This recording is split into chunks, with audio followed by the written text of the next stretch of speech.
I'm sure you're familiar with the words introvert and extrovert, but what if you can be both?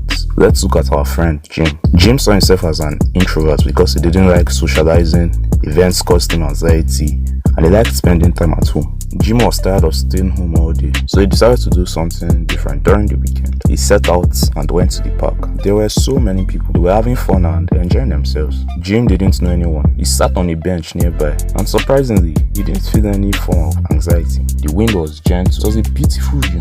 Jim brought out a book from the small bag he was carrying and read it. The next day, he went to the park at the same time of the previous day. But this time, the people were very scanty. Why are the people so few?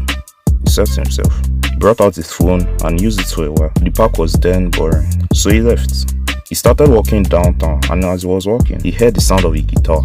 Jim was in love with the guitar. He could play it for hours without getting tired. He headed to the corner and met a group of people playing musical instruments. "Hey," he said as he walked up to them. "Those are lovely guitars you guys have." "Thank you," one of the members said. "Can you play?" I'm still learning, but I can try." So they handed the guitar over to Jim. Jim played the guitar with joy and happiness. The group was pleased to see how talented he was. They cheered for him. Not long after, people started gathering. Before he knew it, there were so many people watching him play, and he loved it. After the little event, Jim made a lot of friends. He was so outgoing, the people even considered him an extrovert. He went home feeling happy and fulfilled. He was invited to a music concert in a few weeks' time, so the next week he went back to his normal life. He didn't even bother to reach out to the new people he met. He wasn't good at keeping up with people. The people that came to see him play were his co-workers. "Hey man," the first man said. "Hey."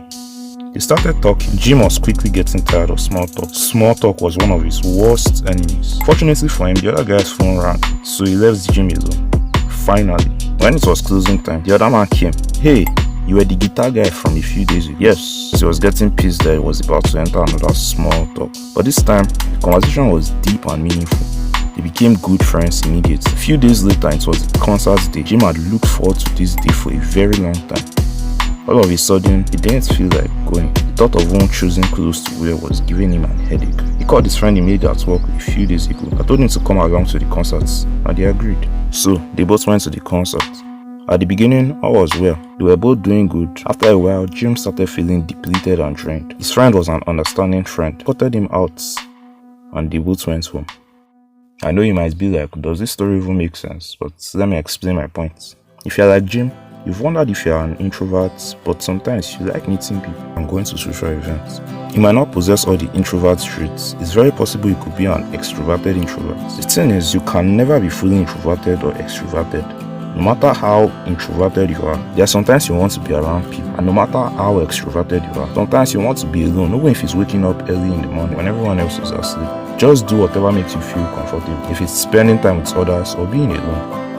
We appreciate you spending your precious time to watch our video. Consider subscribing.